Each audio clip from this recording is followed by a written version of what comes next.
And then Jeff and I both got this great idea. Instead of a campaign banner, we'll put your slogan on a giant paper plate. Robert Dibbins for City Council. He already serves you well. That way the public will recognize you as president of the paper company and candidate for City Council. I like it. Great work. Thank you, sir. And if you like, we can... Hold on to that thought for just one moment here. Yes, Judy? Who? Of the Weekly Gazette? Great! We'll send her and the photographer right in. Hey guys, guess what? Angela Geaver from the Weekly Gazette is coming to feature me in her Geaver Giver of the Week column. Congratulations. Mr. Dibbins, Double D.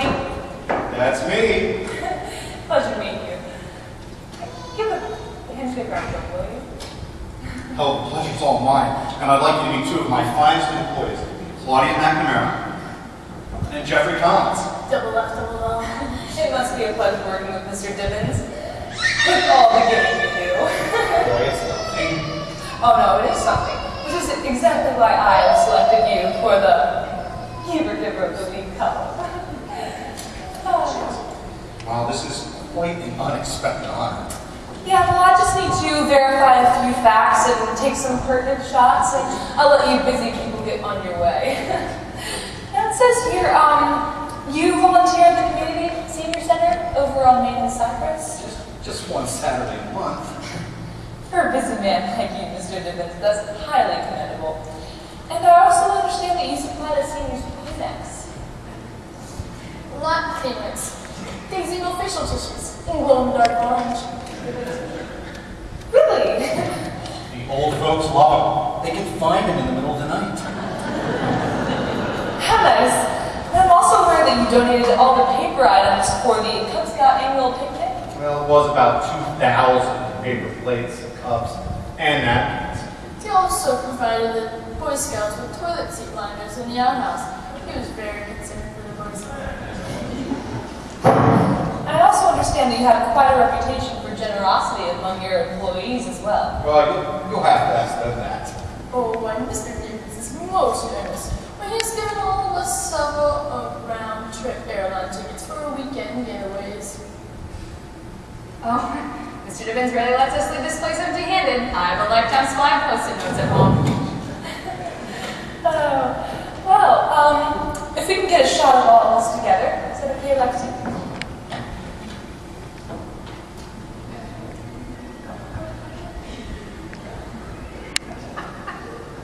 Well, you seem like the perfect candidate for the Giver Giver of the Week column. Speaking of which, I heard that you're also a candidate for the City Council. Keep the article. It may boost your campaign. Excellent idea. Thank you, Miss Geaver. It was a pleasure meeting you. Pleasure meeting you too. And thank you for all you give.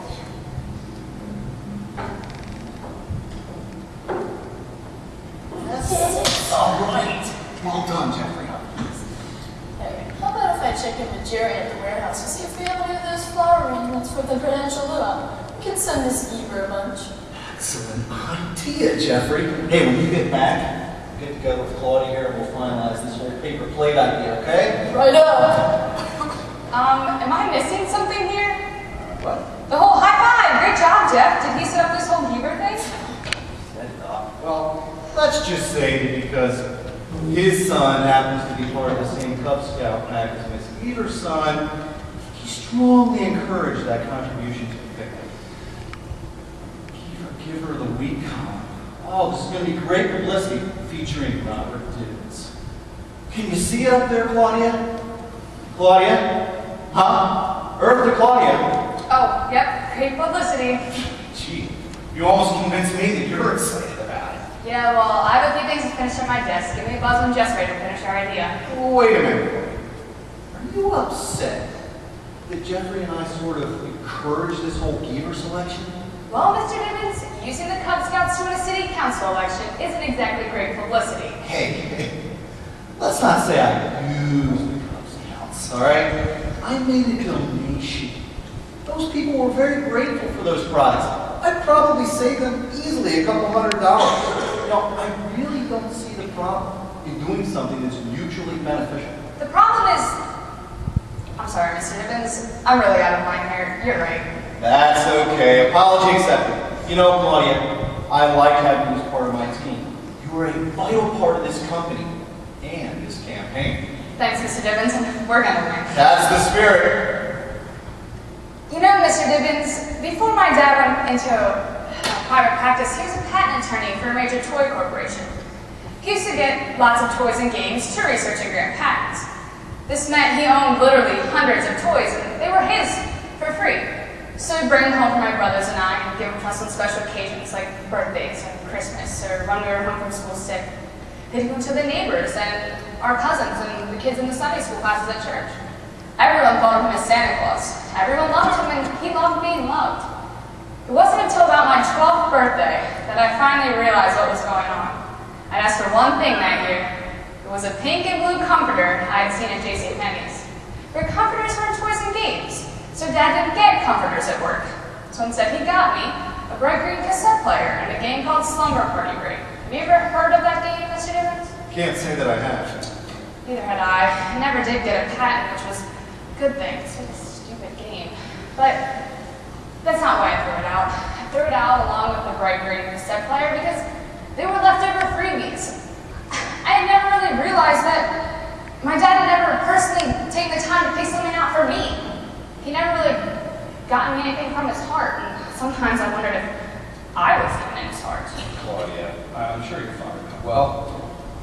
Mr. Dibbins, you told me a year ago that you were going to start volunteering at the senior center every Saturday each month. The same Saturday, your mother-in-law came to visit your wife.